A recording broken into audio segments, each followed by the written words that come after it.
देखो बेटा, आज हम आप लोगों को बताएंगे वर्षा मापी यंत्र के बारे में, जिसको हम रेन गेज के नाम से भी जानते हैं।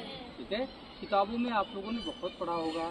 आप लोग क्या कहते हैं कि वर्षा के नापने के यंत्र के बारे में सुना होगा, लेकिन शायद देखा नहीं होगा। तो आज हम लोग देख भी रहे हैं और कैसे इसका प्रयोग करते हैं, कैसे ये यूज़ में लाया जाता है, कैसे मापते हैं, उसके बारे में भी हम जानेंगे। आप लोग देखते हो टीवी में सुनाई पड़ता है या क्या कहते हैं न्यूज़पेपर में आया है कि भाई कल जो है शाम को फला जगह पे इतने मिलीमीटर बारिश हुई। ठीक है ना। तो चलो देखते हैं कैसे हम मापते हैं। बेटा एक ये यंत्र है और ये बहुत ही सिंपल साधारण सा है। इसमें देखो, इसको बोलते हैं, क्या बोलते हैं इसको? फनल। क्या बोलते हैं? फनल बोलते हैं। और देखते हैं इसके अंदर में क्या रहता है। ये क्या है? बीकर है बेटा। ठीक है ना। तो इसका सबसे मेन पार्ट यही होता है बीकर। क्या होता है? बीकर। और ये फनल। समझ में आया कि नहीं? तो चलो भाई देखो, और ये है कंटेनर। क्या है ये? कंटेनर। चलो भाई देखो, इसमें पहले बीकर को रख देते हैं और इसके बाद इसमें लगा देते हैं ये फनल। ठीक है ना। अब देखो, आपको सबको समझ में आ रहा होगा कि ये डायरेक्ट किससे जुड़ा हुआ है? बीकर अंदर इसके रखा हुआ है। ठीक है ना। अब इसको हम कहीं ऐसी जगह पे रखते हैं, प्लेन समतल जहाँ हो और जहाँ ये गिरे नहीं। ठीक है।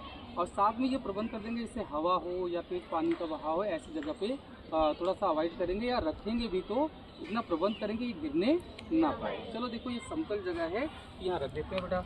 अब देखो, जो बारिश होगी ना, तो बारिश में क्या है, पानी जो इसमें फनल में जाएगा वो सीधे फनल की सहायता से कहाँ चला जाएगा?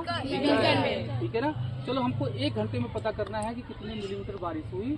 इसको हम निकालेंगे 1 घंटे के बाद और आराम से इसको दूर कर लेंगे।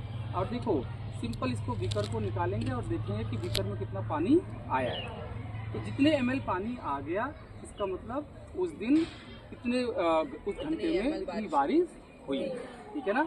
चलो, अब आपके मन में एक सवाल बेटा और आएगा कि चलो हम 1 घंटे नहीं, 1 घंटे की बजाय 3 घंटे, 4 घंटे या 24 घंटे में मापना चाहते हैं।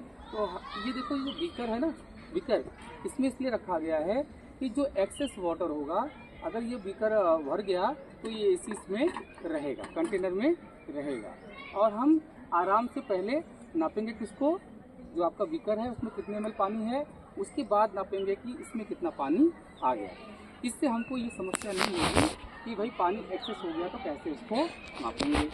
अब एक सवाल आपके मन में और होगा कि ये जो है आपको ऐसी जगह रखना है जहाँ कोई ऐसा ना हो कि जा करके इसमें एक्स्ट्रा पानी डाल दे। क्योंकि अगर ऐसा हुआ या ये गिर गया तो हमारा जो है प्रयोग सफल नहीं होगा, या हम जान नहीं पाएंगे कि उस दिन उस घंटे में कितनी बारिश हुई। कोई अगर प्रश्न हो किसी के मन में हो तो पूछ सकते हो बेटा। हाँ बेटा। सर, अगर बीकर इतना और जो कंटेनर उसका बड़ा है, तो कंटेनर के ऊपर भी सर हम लोग ml या फिर मार्क्स लगा सकते हैं इससे अच्छा? नहीं, बिल्कुल बेटा लगा सकते हो, लेकिन क्या है ना कि अगर मान लो हमको घंटे में नापना हुआ, ठीक है, तो हमको बीकर तो यूज़ करना ही पड़ेगा। बिना हमको बीकर के यूज़ हुए वो जैसे आपका भी कहना है, इसी पर हम निशान क्यों नहीं लगा देते हैं। लेकिन वो जो उसका पैमाना होता है ना, जैसे जो बीकर रखा गया है, 1 घंटे अगर बारिश नापना हुआ हमको तो सबसे आसानी होगी। ठीक है ना। तो आसानी के लिए इसको रखा गया है। और ज़्यादा अगर बारिश होती है उसी को नापने के लिए इसको भी लगा दिया गया कि उससे बीकर से ज़्यादा एक्सेस पानी हो तो इसी कंटेनर में वो रहे। ठीक है। और किसी का कोई सवाल बेटा? सर, इससे बड़ा भी कंटेनर आता है बेटा देखो, सामान्यतः ये होता है और इसके अलग अलग रूप भी होते हैं। जरूरी नहीं कि ये इसी तरह से हो। ठीक है ना। सिंपल वे में हम अगर मान लो 1 घंटे के लिए मापना चाहते हैं तो हमें हमारे लिए बीकर जरूरी है और ये फनल जरूरी है। ठीक है। तो वहाँ हम लगा देंगे कहीं पे, ऐसी जगह पे लगाएंगे जहाँ कोई शैडो ना हो। ठीक है ना। तो डायरेक्ट वाटर उसमें गिरे तो आपको पता होगा कि जब डायरेक्ट वाटर जाएगा तो वो उस घंटे में हम नाप लेंगे। ठीक है। तो ये जरूरी नहीं कि खाली सिर्फ इसी तरह का उसका मॉडल हो, इसके रूप अलग अलग भी हो सकते हैं, लेकिन वो बीकर जो होगा ना उस पर हमेशा बना होना चाहिए निशान। ठीक है। समझ में आया? तो आशा करते हैं कि आप लोगों को जानकारी हो गई होगी कि हम वर्षा के पानी को कैसे नापते हैं कि इस घंटे में या अमुक घंटे में कितनी बारिश हुई। ठीक है। धन्यवाद।